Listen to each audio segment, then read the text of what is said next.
Real quick, before we get into the show, I wanted to share a new service called Getita that Ken and I have been using that has made us over $10,000 in Amazon reimbursements. The service requires no monthly subscription, and Getita collects a small percentage of the money they recover for you. It takes less than 5 minutes to set up and works on all Amazon marketplaces.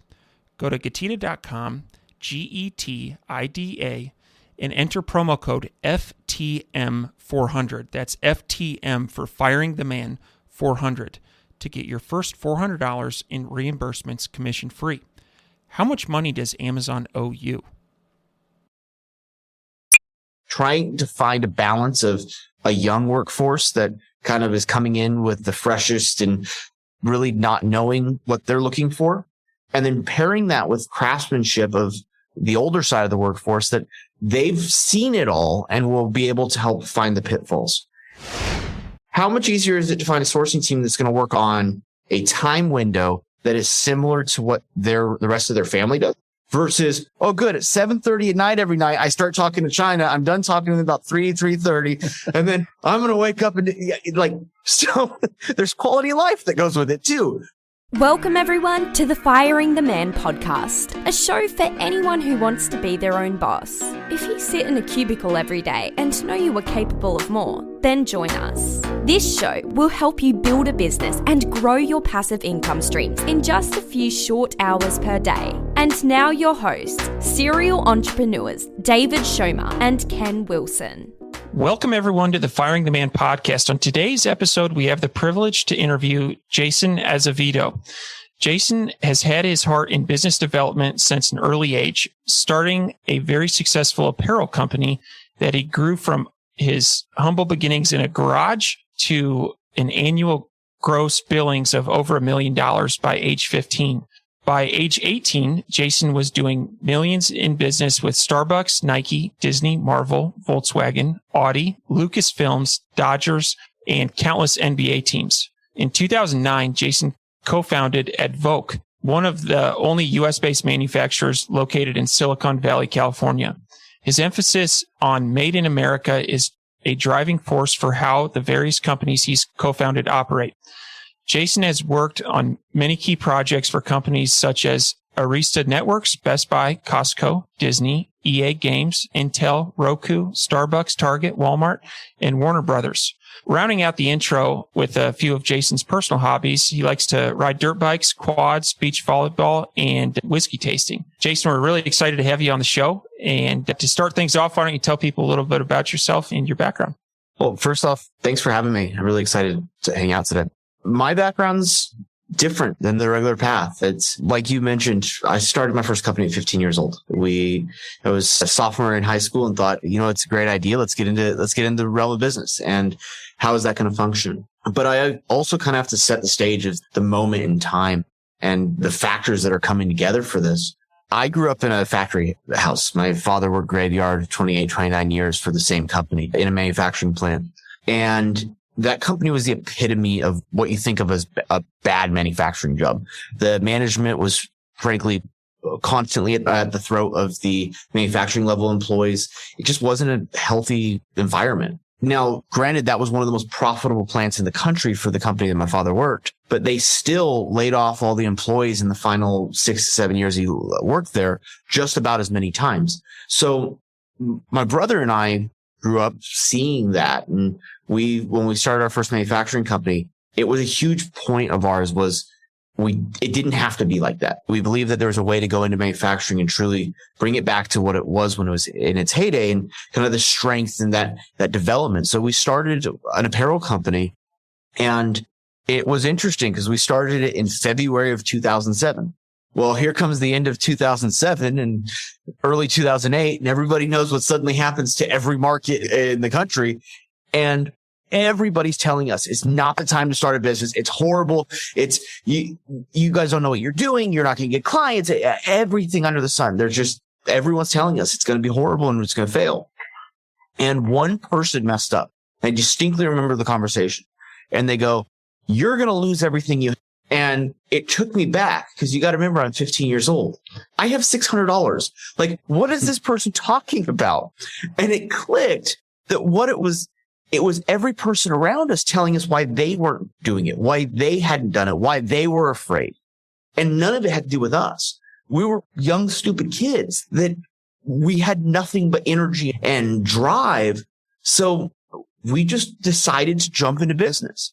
Well, a down economy does something really interesting. And we learned by fire. All of a sudden, all the equipment to do manufacturing is now pennies on the dollar because people are going out of business left and right. And giant clients that you never would have been able to get into as a small company, their manufacturer had just suddenly gone defunct because they were having cash flow problems, but they still have orders they need to fill. So you've got these massive clients that people would kill to get into that we're getting into because they're trying to find out where to go, and the world's changing, and they want to be a big fish to anyone they go to because they want to be able to ride the storm with them. So we started collecting these great clients and great opportunities sheerly built out of what everyone was telling us was going to fail. So it was a very just different moment in time where you learned business at what everyone else was saying the worst time. And we till this day argue it was the best thing that ever happened to us. That's awesome. And that's a super powerful story too. Like at 15, like, hey, I'm going to, everybody telling you not to do something. And then you go and decide to do. And a lot of this, what you said makes sense. Like, market downturn, everything is going away, and it's a perfect opportunity for someone that wants to come in and solve problems and be nimble and pivot. So that's awesome. So Jason, your background is in manufacturing, right? So manufacturing expert. Let's get into, probably back towards when you started, kind of what's the history? Yeah. So there's a stigma that comes with manufacturing where everybody thinks it's old. Anybody who's not in the space has this mentality that for some reason manufacturing plants in their heads are still Charles Dickens with dirt floor and machine grease flying everywhere and people's arms getting ripped off. And that's not the case anymore. It's that, frankly, factories have come a long way, especially in the last 10 years. When we started, our primary focus was people forward. How do you build plants that you can take care of people and, frankly, add in the tools to make the people more effective?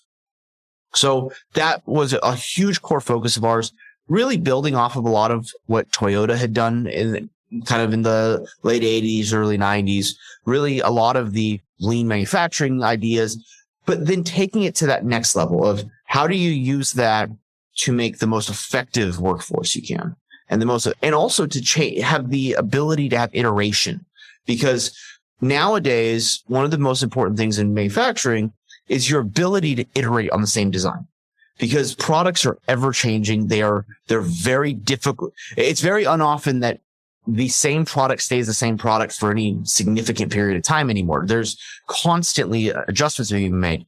I'll give kind of an example. I'm very fortunate on my team. I have a lot of early Tesla employees, and till this day, or on the Tesla production lines, during breaks, the engineers are sitting there waiting because they want to go measure things on the cars. And, hey, we might make a change on this flange. And it's happening almost in real time during production days. So we've spent a lot of focus on how do you maintain that ability to produce a consistent, good product, but also how to iterate and how to keep with the times and flow. And there's a good combination of technology and automation and skill set training that we work with our people to make sure that they've got all of those things added up to really have the best fighting chance to move forward. Okay. Very nice. That's an interesting story about the Tesla employees and them chomping at the bit to get back. So, as part of manufacturing, supply chains is a big topic. And so can we talk about your experiences with supply chains in 2022? Yeah. So I believe that you're going to see a regionalization of supply chains again. I think, like any pendulum, the world manufacturing market and world supply chain market went from super, super isolationist, say 50, 60 years ago, to everybody decided to go the other direction with the pendulum and go super global based. Let's go after the lowest wage workers, whatever, and really kind of broke that chain. And I think you're going to see a balance come back. And you are seeing it happen already, where regional sets of manufacturers that are closer to the final consumer and cut down on shipping costs, really have a better insight to the local consumer, provide jobs in that region so that you can create your own internal consumers. That's really what we're starting to see in this next phase. And one of the big important things that's happened is for about 20, 30 years ago in the manufacturing space and the supply chain in general, low cost labor was the primary driver of why you'd manufacture most products in a certain place or another. And with frankly, the technological boom that has been the last 10 to 15 years, the manufacturing space has also seen that same boom.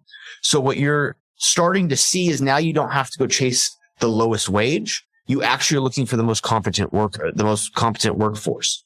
And that usually provides a really good positioning for American manufacturing because we can have more skilled, more well-paid, more well-taken care of employees doing functional jobs because the automation is making the effectiveness and taking out the monotony of what you normally do. Dive in on the people side of things. And for those of you that have listened to our show, you're probably well aware we started a manufacturing facility in 2021.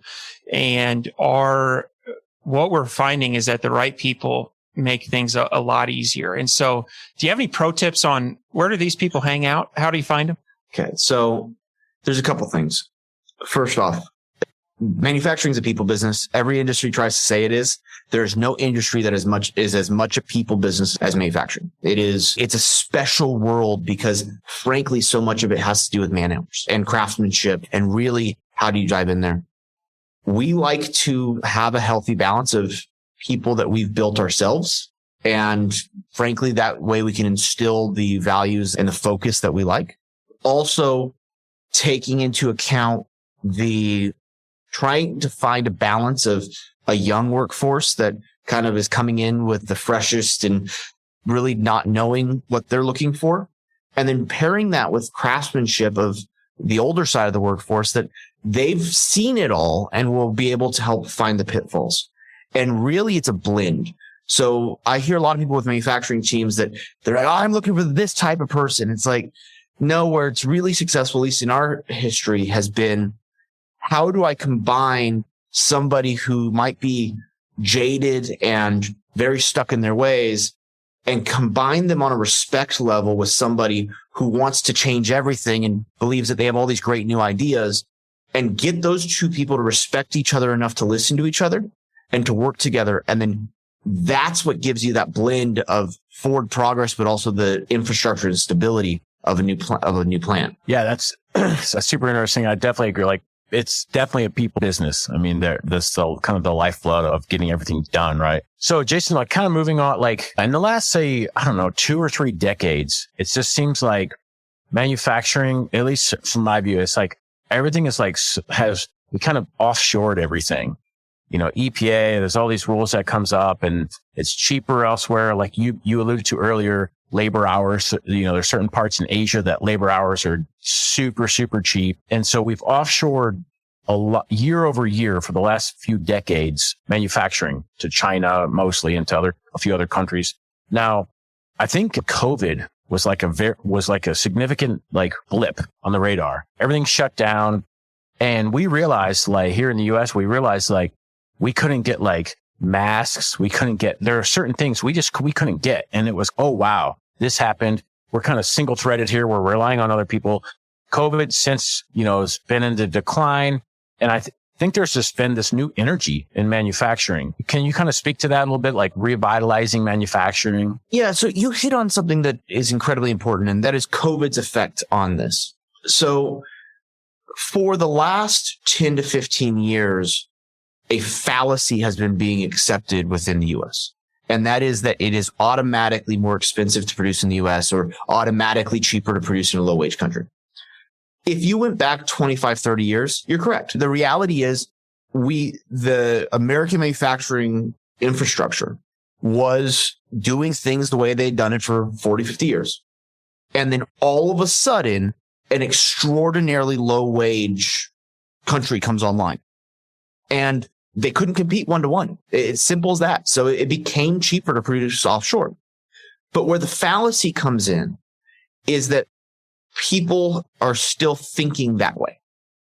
even though we have had the most incredible technological advances in the last 15 years, and we see them in every other industry, but for some reason, people don't correlate that with the manufacturing industry. When I was in high school, my teacher always told me, you have to learn how to do the math on paper because you're not going to have a calculator in your pocket every day. Well, my teacher was wrong. Don't tell my son that. This is happening yeah, but this happened everywhere. And it happened in the manufacturing industry too, is things got easier. We needed less monotonous labor hours. So the concept of we're fighting labor hour to labor hour isn't true anymore, because the automation in a low wage country and automation in the U.S., they produce the same thing. So now you've got transportation costs, you've got opportunity costs of having a lot of product out, and companies started to realize that. But everyone was afraid to test it. Years ago, Apple had written a report that they could, under certain structures, they could produce the iPhone cheaper in the US than they could in China. And there were a couple barriers to entry, but everyone was afraid to test it. It needed a catalyst for people to be forced to test it. Enter COVID. The world starts shutting down. And you've got supply chain managers who have been looking out the corner of their eye going, this is possible. I think it makes sense to go in the US. But everyone was afraid to test. And then all of a sudden, the world told them, you must test this idea. And they started testing it and they're like, wow, it actually worked. Hey, this is fiscally responsible. In addition to that, one of the scariest things is the last people to catch on to it are American entrepreneurs. XCon just bought a facility in Ohio to help build the Fisker. I mean, that is the premier Chinese contract manufacturer. And they're going, no, we're going to build those parts in the US. I mean, just think about that. So we're starting to see a lot of other countries come in and go, oh yeah, this makes total sense. We'll totally build a plant here. And it took COVID for a lot of people to be forced to look into it. And as soon as they looked into it, started going, wow, this is actually penciling out. Hey, I'm getting my life back. My engineers love it because instead of working all night to talk to foreign sources, they're just going to a plant in Indiana and looking at what's being done. So that really, that moment in time that COVID created was really important. And we had been saying it for years that it was going to take something to finally make people realize it. And we always thought it was going to be some major corporation that decided to try it and it worked out. Well, come to find out, it was the world stopping for a year. Absolutely. We've said it on here before, but manufacturing in the U.S.A. will always be in style and it'll always be cool. It's just something that, when Ken and I talk about what we do, one thing we almost always bring up is our manufacturing facility because it's cool. We're making stuff here. It's awesome. And so I'm going to make a statement right now and I'll let you know I don't agree with this, but I'd like you to take the other side of this. And that statement is I'm a person on fixed income and I am buying, say, like a baby product online. And I can buy it from a U.S.A. manufacturer for $25, or I can buy it from a Chinese manufacturer for $15. I do like supporting things that are made in the U.S.A., but given my fixed income, I'm going with the lower priced option. Can you take the other side of that? Well, I think there's a fallacy in the premise. Why automatically is the foreign thing cheaper? That isn't the reality anymore. The reality is oftentimes when something's more expensive because it's made in the US, it's because it's a marketing game. You can charge more. It's an American made product. The numbers have lined up on a P&L over the past 10 years, but there is still something premium to be said about it's American made. I will tell you a lot of products that boast American made are made in the same factory with products that don't boast American made. So you might actually be buying the product without even knowing you're buying it. In addition to that, there is something about American products that have a warranty that goes along with it and they stand by it. And there's something to be said about that. I know a lot of your listeners are very Amazon based. The difference between calling an American supplier and calling it a foreign supplier with, hey, half of this product is scratched coming in, your response rate's just a little bit higher on the domestic side. So really it's understanding that. But there's a huge problem with just the concept of, it's automatically cheaper because it might be foreign. That's just not something that's held true. I think it's a really good point, and definitely a fallacy within that statement. I am sure there is somebody listening to this podcast who is sourcing from China, and you've talked about kind of penciling it out. And so when someone is going through this exercise, do I source foreign or do I make it domestic? What are some of the things that they should be penciling in? Like shipping is the obvious one, but like, what are some other things? Shipping, tariffs. I mean, all of that makes baseline sense. One of the big ones is carrying cost. So you're going to buy 50,000 products. Well, if you place an order for 50,000 products, and we're going to use China for the fun of it, you are going to put 50% down no matter what. You're going to wire them that to start the order. However long it takes to run that order, they're going to hold 50% of your money. Before they will even look at writing a BOL or putting it on a container, you're going to wire them the rest of the money because there's not going to be terms on these things. Then you're going to put them on a boat because you really don't want to put them on the airplane and get them in 5 to 7 days because you're going to eat up way too much shipping. So let's say you put them on a boat.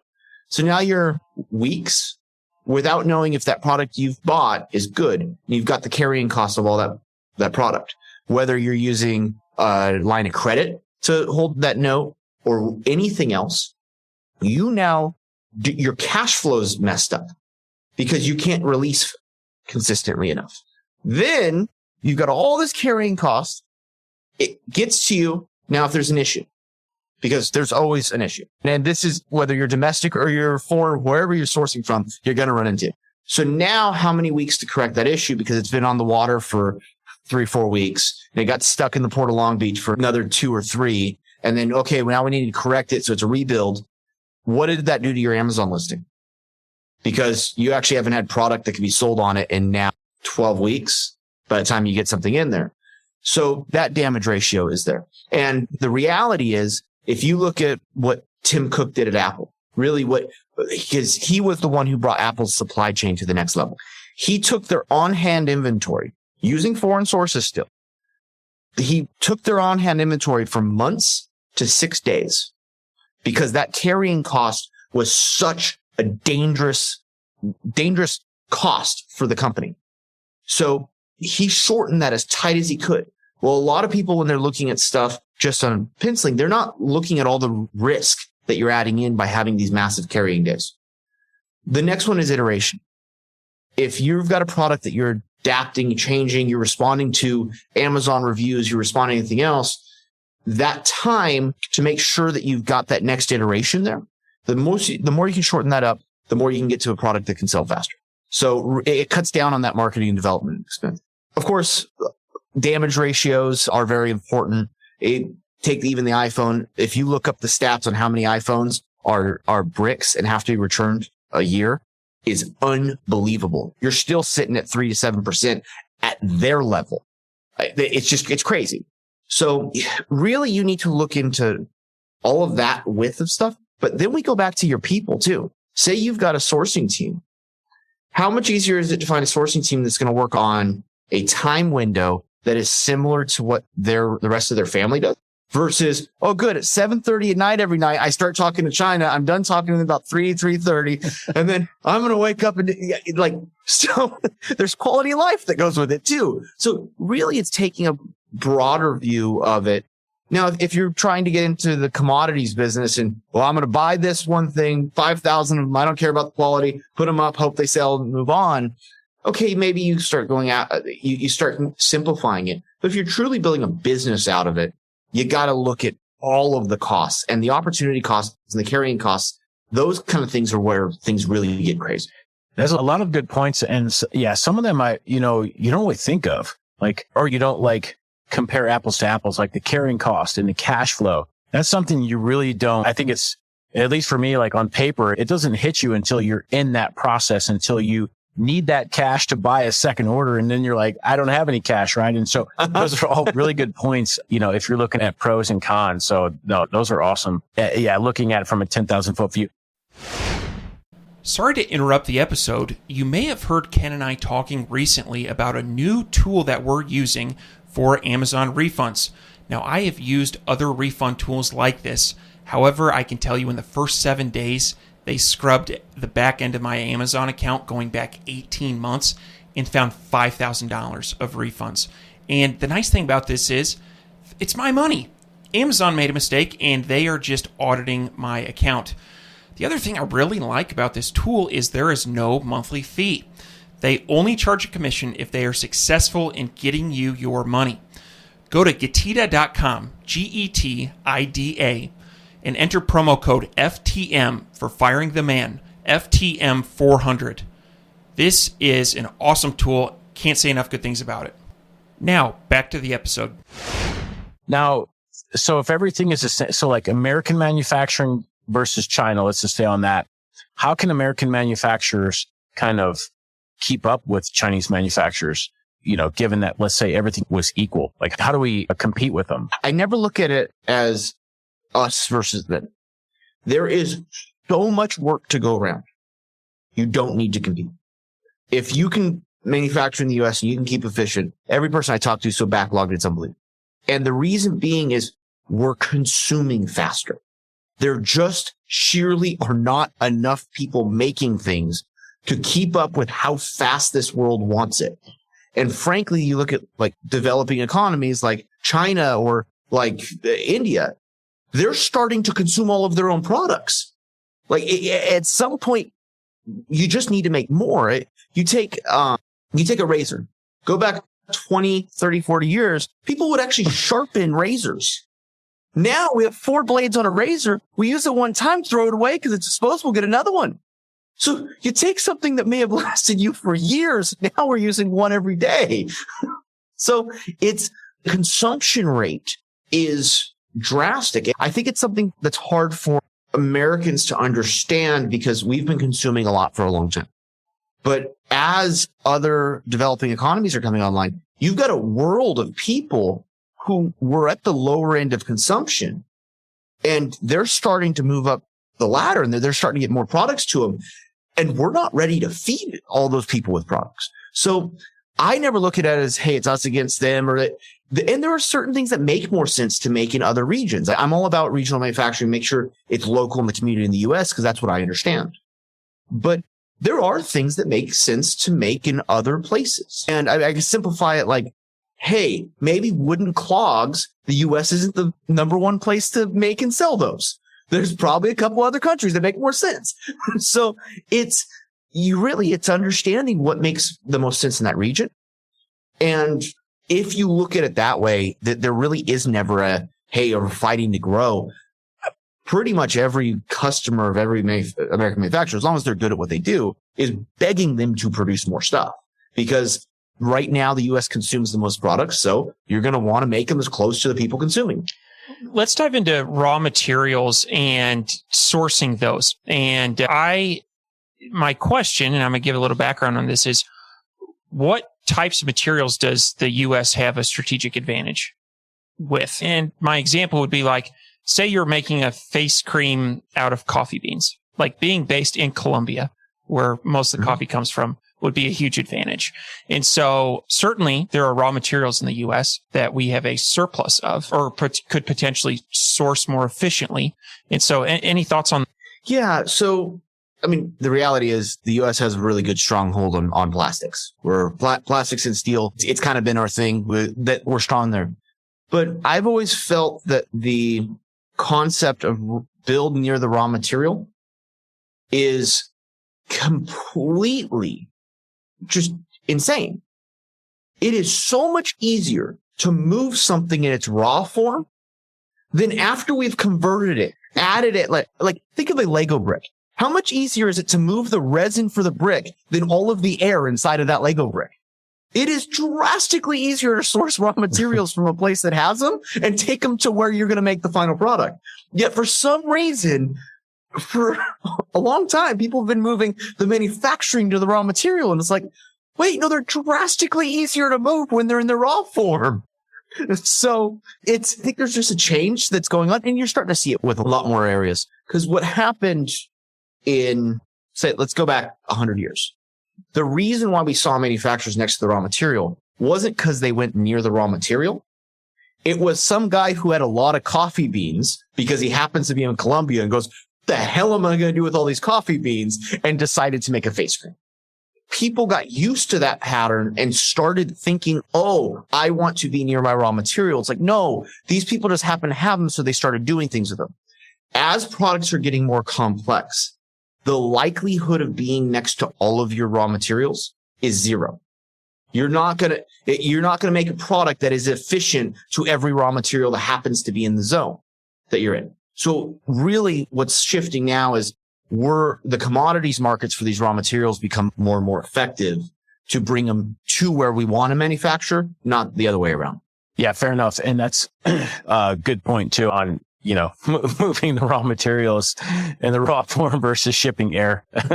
I'm at to borrow that one. So next question I have for you, Jason, so for anybody listening to the episode, how hard is it to start manufacturing? Let's say you're an entrepreneur. And let's pick up plastics, because you mentioned, U.S. we're pretty dominant on plastics. Let's say they're selling, plastic cups in Walmart and Amazon. They got kind of a small business, and then they're kind of interested in like self-manufacturing or even finding a manufacturer here in the U.S. What's that process look like? And how hard is it? Of course, it comes down to the complexity of the product, but I will say manufacturing is a very certain skill set, and starting your own manufacturing plant is not smooth. It's not easy. It's usually contrary. It takes fighting a lot of internal belief systems that you have or things that feel like they should work this way or that. But it's also not impossible. So you look at like nanotechnology. Starting in nanotechnology it's almost impossible. It's such a level out there that you can't touch it. You can start a manufacturer, and it's just going to take work and lots of it. The other part of it is, and that we've always been huge proponents of, you've got to share information. If you go through it thinking everything you're doing is so proprietary, that you hold everything to your chest, you will have no friends, nobody will help you, and it's going to hurt. And you look at Tesla, I mean, realistically, the only major car company that started in the last 100 years, and Elon came out and just gave all of their information to everybody. Said, hey, here's all my patents. Here's how we're doing it. Because you almost have to. You have to have that level of openness to really drive forward. Because it is, the barrier to entry is hard. It's not impossible, though. And that is what's really important, is if you're willing to put the work in, you can start a manufacturing company. And But you really, you want to find that balance we talked about earlier of kind of the jaded, old, this is the way we do it. We've done this for 70 years. And but can we try it like this? Let's do that. Let's play with this. And if you can balance those correctly, it simplifies the process drastically. That makes a lot of sense. One follow-up question I have is for people that are manufacturing in the USA, or they're sourcing products that are manufactured in the USA. What are some ways that they can, one, get that message out to their customers? And are there any, I've heard of like websites that like only sell made in the USA products. So as I mentioned, we recently started manufacturing in the USA, and we'd love to tell our customers about it. And we do in product inserts and whatnot, but what are some other ways you can kind of leverage that and use that to your advantage? So we'll start domestically, and then we'll kind of keep on growing outwards. But domestically, of course, just mention it a lot. I mean, people will gravitate towards it. It doesn't have to be like made in America is the best. It's, hey, we're proudly made in America, providing the one that goes a lot for, at least for me and for a lot of the people I work with, providing 100 American jobs in such and such town in Kansas. Because that's really what a lot of people are going to care about, is that the impact of doing it in the U.S., not just because it's being done in the U.S. Really, what is that? What is the company to the community that it's in? Hey, we're out of Wichita Falls. So Wichita Falls Little League, sponsored by our company. So that's really what it means, because when American buys an American product, oftentimes they're holding on to the belief and the love of what that means to the community of the U.S., not just hey, it's an American made product. One of the things that I always warn people about when they're saying they're American made products, they harp on it too much as, well, it must be better because it's American. And it's like, the reality is the iPhone is one of the most impressive devices in history, and it's not American made. So you can't just use it as synonymous because, frankly, people disbelieve it. It's really about how does it help people. Now, if you're going to take your American made product and you're going to go outside of the U.S., this is where it becomes cool. The U.S. Department of Commerce will help you. They will, if you can tell them that I'm making it in the U.S., I'm an American company, they will actually get involved and help you export it. Help you understand the communities you're going to. I've heard of them helping set up trade shows for companies that are going to other countries. The SBA has export loan programs for American made products. So really, if you start looking outside American borders with American products, the U.S. government does largely help try to get those to the markets because they understand it's hard to compete on a global scale when you're a smaller man. For those of our listeners that are driving, we're going to post links to that in the show notes. The second one you mentioned would be SBA.gov. What was the first one that you mentioned? U.S. Department of Commerce. Okay, we'll post links to that. Yeah, and that you have local offices throughout the U.S. We've worked with them a couple times. I've heard great things about other friends working with them, that they really just kind of come in and go, hey, how can we support you? Because we know it takes support to go to that global scale. Have you, kind of going on this topic, have you heard of any like grant type programs or seed capital for people that are, starting the manufacturing? Yeah. So what I do nowadays is I own a private equity, or I run a private equity fund that is called MRCA. We go out and buy legacy U.S. manufacturing companies and make sure that they stay in those local communities and grow them and add that extra energy and that oomph that they need to get to that next level. And we actually were looking at a company about 6 months ago, and they got a $1.something million grant to buy a new machine because some U.S. grant department decided that they wanted more of this type of manufacturing in the U.S. and they were able to go there and prove, hey, if I buy this machine, I'm going to add this many people's jobs. And they did the whole grant application, and the government handed them the money, handed them the machine and said, here you go. So there's tons of stuff like that. There's all sorts of programs that you can go into. It is specific to your product, your industry, and the kind of the niche that you're in, but really look into it because there is a lot of support. Yeah, that's awesome. I want to circle back on one point that you made earlier, Jason. It was, David asked a question about the made in USA and, how do you leverage that? And you made a really strong point that, I don't think consumers are buying a made in USA product for quality. You give the example of the iPhone. I totally agree. It's one of the best devices ever.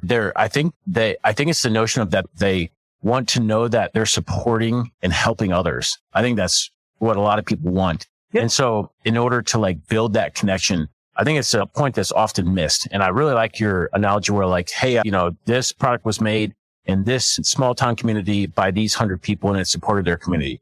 That is incredible. And it's a way to build that connection and kind of like a bond. And then that consumer knows that, hey, I'm helping out. And this is my way to help out, is to do that. So I really like that. So you touched on Jason and David, any other questions or any other topics we want to talk to before we kind of pivot into MRCA?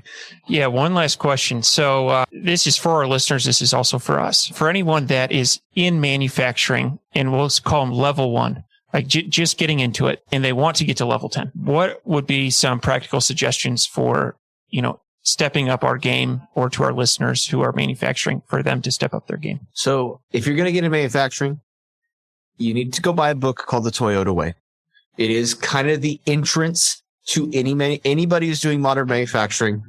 If you go into any of us that have war stories from doing these plants or any of that kind of stuff, we all have a copy in our office. It's kind of the go-to starter book. And what it does is it explains the transition that happened in manufacturing 20, 30 years. Start there, because it starts breaking your stigma of how it should work. The other one, make friends, share information. The amount of people I talk to, they're, "Mom, this is proprietary. I can't share it." Oh, okay. I mean, I'm pretty sure you didn't reinvent one of the oldest industries in the world, but hey, sure, whatever you did. So it is about sharing information. It's really about helping each other. And the other one of it is get really good at saying, "I don't know how to do it." Because once you can do that, what we force any person or any plant that we're taking over, that we're starting to work with, I force them to explain their process in linear steps. And usually it'll be like 25 steps, and we'll try to get them down to 4 or 5. And there's no way we do all this custom work and it's this and that. Okay, then let's start figuring out how to get it that simple. Because once you simplify it, it becomes similar to being a decent cook. If you take a decent cook and you give them pretty much any recipe, they're going to make it taste good. That's what a good manufacturer will do. They'll take the recipe from the engineer. They've got the baseline understanding of how the process works of manufacturing, and they will execute on that recipe and make the product well. Any person who's like, "Well, no, that's not how it works. I'm only a pastry chef." Yeah, that's not modern manufacturing. You need to be way more well-rounded nowadays. Awesome. Yeah, those are excellent tips. I definitely wrote some notes down here. Very cool. Appreciate that. Awesome. So want to pivot into RCA. So you had mentioned it briefly earlier, Jason. So can you share with the audience, what does MRCA stand for, and kind of explain a little bit about it? Yeah. So MRCA stands for the Manufacturing Revitalization Corporation of America.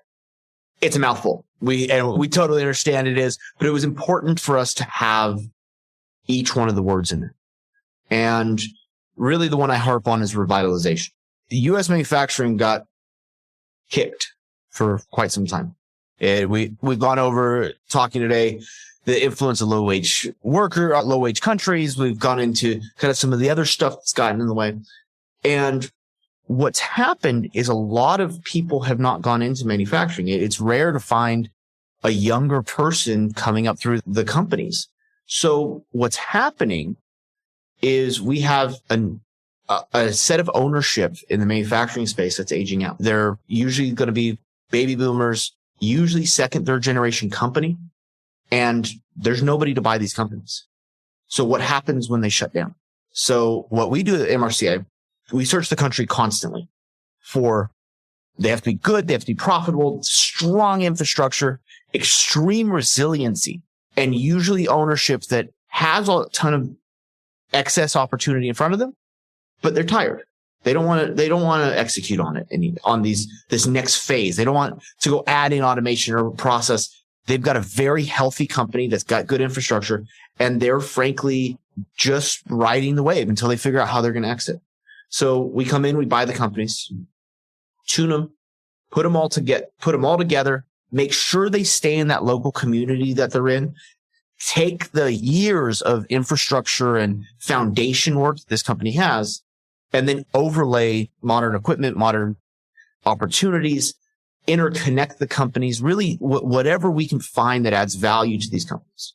And then about 5 to 7 years in, we're taking the entire portfolio nationwide, and we're going to transfer 100% of the ownership to the employees through an employee stock ownership program. So those local employees in those local communities will control that those factories stay in those local communities basically until they choose that they don't. And that was the goal, is let's take this industry that's strong, that's healthy, really it's got these great companies. Let's just strengthen them a little bit more, put them all together, and then let's actually let the American factory worker own this factory. That's awesome. That is awesome. And as you lay it out, really a novel idea. I mean, you hear of these businesses that, my kids don't want to go into the business, so I don't know what I'm going to do. And yeah, you're right. They, oftentimes if they have to shut down, their job's lost. And man, the kicker at the end, when you turn it over to an employee stock option, that's so cool. I don't know. That fires me up. It's exciting. We're excited by it. And through the general partners, when we sat down to frankly create MRCA, we all sat and we had long discussions, and the discussions all came back to, why are we doing this? Like, what is the true purpose? Because all of us have been in enough plants where all of us know how to build a manufacturing company. We know how to turn one around, and it does start to lose its shine eventually. And finally, we all just hit on, like, because it's going to do a lot of good. So we're like, you know what? Then let's take it a step further and make sure it does a hell of a lot of good. And that was the goal. It's these communities that we get the wonderful opportunity that I get to go see a lot of these companies, even if we don't buy them. We look at probably 100 to buy one or two in all reality. These are not, it's a lot of groundwork. We like to go see as many plants as we can, but you get to see how cool some of these small communities are where you're in town and they've got the local rodeo, or they've got this or that, and really starting to understand how diverse and kind of cool the quilt of the U.S. is. Because the example I give everybody is we've got plants. So if I take a plant that's in Texas and a plant in California, completely different. And everybody thinks, oh, okay, here's the baseline reasons why you're going to be different. I'm like, no, okay, we've got all the stuff that comes to your head. Put that aside. In California, on Friday night during high school football season, I ask somebody to work unless their kid plays on the team. They're like, yeah, I would love to have a Friday night shift. You do the same thing in rural Texas, you can actually ruin somebody's social circle because that's where they go see all their friends every week. So understanding that little difference, like scheduling on a Friday night during a certain window of the year, completely changes it. And that's what we find so cool is you've got just this, every community truly is its own special thing. And we try to get in there. And one of the things we ask sellers at the close or during our due diligence, what don't I know and makes sense to you because you live here? And they're like, oh, no, it's just a typical place and stuff. And we're talking to one and he goes, well, except for don't ask anybody to work after 2:30 at this plant. And we're like, why not? Well, because the only reason why you'd ever live in that town is because you're either a big time hunter or a big time fisherman. And if you keep the plant open after 2:30, they can't go hunting or fishing that day. And you go, so they're like, yeah. So you can bring them in at 1 a.m, but everyone's out by 2:30. And we're like, we wouldn't have known that. And like that same plant, he goes, oh yeah. And company paid holidays on the first 2 days of every hunting season. And we're like, why? What? He goes, because if you schedule people to work, they could show up anyways. So you might as well get the day off and shut the plant. So it's really what it is. So MRCA, from a business side, yeah, we're going after profitable companies. The goal is always to expand them, make them bigger, more profitable, add more workforce, add more function, but also do that so that community's got this stronger and stronger staple. We were looking at a company the other day. They employed more people than the population of the town that their headquarters is in. You look up this city that they're in, and the company's name pops up on Google, not the name of the town. So just think about the impact you can have if you're strengthening that. And that's what MRCA really was focused on and is focused on, how to strengthen. That's awesome. This is an incredible story. I really like, I know we're coming up on time. I'd really like to, follow your story and then have you back on in a few years and kind of see and watch this kind of develop. It's very powerful, very impactful. And I really like it. Definitely want to squeeze in. We have what's called the fire round for every podcast guest. So we send them through the ringer. Are you ready, Jason? Oh, here we go. All right. What is your favorite book? Great Gatsby. What are your hobbies? I live on a ranch, so ranch work, I guess, is about my hobby. Nice. What is the one thing that you do not miss about working for the man? I've never actually worked for another person. That's awesome. So you started your first one at 15 awesome. And 15, never... Yeah, I've never actually had worked for somebody. That's awesome. So no answer on number 3. NA, we'll mark it NA, right? Next one. What do you think sets apart successful entrepreneurs from those who give up, fail, or never get started? You are going to get kicked. You are going to get knocked down. You get back up and do it again. That's awesome. David, you want to close out the show? Yeah, Jason, if people want to get a hold of you or learn more about Advocae or MRCA, what would be the best way to do that? Best way is go to mrca.net. If you're interested in investing with us, there is a link there for accredited investors. You can look at that. You can look at what we're doing, look at our team. If you have questions, regarding MRCA, regarding manufacturing that you're thinking about doing, about a cookie recipe, on there is a link to get time directly on my personal calendar. Like I said multiple times during the show, we're all about sharing information. We leave ourselves open. All the general partners for MRCA have a link there. You can set time, get it on there. We'll sit down and talk about whatever you want to talk about. Please feel free to use it. We actually do really appreciate just talking to people about, hey, I've got this idea, or I ran into this problem, or hey, I really like chocolate chip cookies. Whatever it is, we'll sit and talk. Awesome. Well, thank you so much for being a guest on the Firing the Man podcast, and looking forward to staying in touch and following your story. Awesome. Thanks, and thanks for having me. Thank you, everyone, for tuning in to today's Firing the Man podcast. If you like this episode, head on over to firingtheman.com and check out our resource library for exclusive Firing the Man discounts on popular e-commerce subscription services. That is firingtheman.com/resource. You can also find a comprehensive library of over 50 books that Ken and I have read in the last few years that have made a meaningful impact on our business. For that, head on over to www.firingtheman.com/library. Lastly, check us out on social media at Firing the Man and on YouTube at Firing the Man for exclusive content.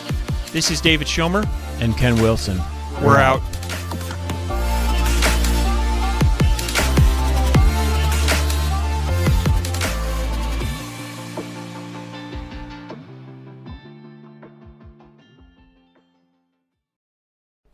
Before you go, we wanted to share a new service that Ken and I have been using called Getita that has made us over $10,000 in Amazon reimbursements. The service requires no monthly subscription, and Getita collects a small percentage of the money they recover for you. It takes less than 5 minutes to set up and works on all Amazon marketplaces. Go to Getita.com, Getida.com, and enter promo code FTM400. That's FTM for Firing the Man 400 to get your first $400 in reimbursements commission free. How much money does Amazon owe you?